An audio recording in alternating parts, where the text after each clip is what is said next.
ಇನ್ನು ಜಾತಿ ಸಮೀಕ್ಷೆಗೆ ರಾಜ್ಯ ಸರ್ಕಾರ ಮುಂದಾಗಿರೋದನ್ನ ಬಿಜೆಪಿ ನಾಯಕರು ಟೀಕಿಸಿದ್ದಾರೆ.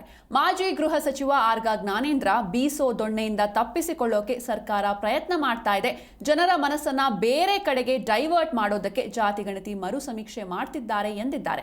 ಇನ್ನು ಪರಿಷತ್ ವಿಪಕ್ಷ ನಾರಾಯಣಸ್ವಾಮಿ ಈ ಕಾಂಗ್ರೆಸ್ ಸರ್ಕಾರಕ್ಕೆ ಜಾತಿಗಳ ರೋಗ ಹರಡಿದೆ, ಭ್ರಷ್ಟಾಚಾರ ಹೆಚ್ಚಾಗಿದೆ, ಆಂತರಿಕ ಜಗಳ ಹೆಚ್ಚಾಗಿದೆ, ಜನ ಇವರ ವಿರುದ್ಧ ತಿರುಗಿ ಬಿದ್ದಿದ್ದಾರೆ, ಅಭಿವೃದ್ಧಿ ನಿಂತೋಗಿದೆ, ಇದೆಲ್ಲ ಮುಚ್ಚಿಕೊಳ್ಳಲು ಮಾಡ್ತಿರೋ ಕುತಂತ್ರ ಎಂದಿದ್ದಾರೆ.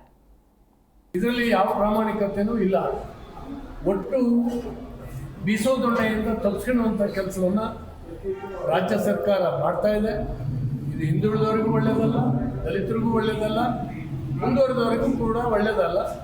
ಈ ಸರ್ಕಾರ ಒಟ್ಟು ಹೇಗಾದರೂ ಮಾಡಿ ಸರ್ಕಾರ 5 ವರ್ಷ ದಾಟಬೇಕು. ಯಾಕಂದರೆ ಅಭಿವೃದ್ಧಿಗೆ ಹಣ ಇಲ್ಲ.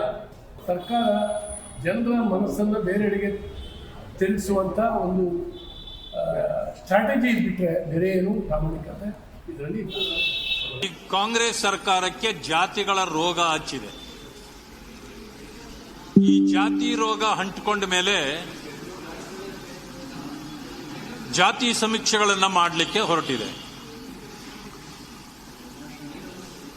ಕಾಂತರಾಜು ಆಯೋಗದ ವರದಿ ಏನಾಯಿತು? ಜಾತಿ ಸಮೀಕ್ಷೆಗೆ ಮಾಡಿದ ಖರ್ಚು ಏನಾಯಿತು? ಜಯಪ್ರಕಾಶ್ ಹೆಗ್ಡೆ ಅವರ ಸಮೀಕ್ಷೆ ಏನಾಯಿತು? ಇವರು ದಾರಿ ತಪ್ಪಿಸಲಿಕ್ಕೆ ಕಾರಣ ಆಗಿರ್ತಕ್ಕಂಥದ್ದು ಭ್ರಷ್ಟಾಚಾರ ಮಿತಿಮೀರಿದೆ, ಆಂತರಿಕ ಜಗಳ ಹೆಚ್ಚಾಗಿದೆ,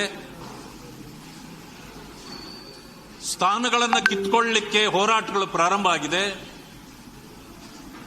ಜನ ಇವರ ವಿರುದ್ಧ ತಿರುಗಿ ಬಿದ್ದಿದ್ದಾರೆ,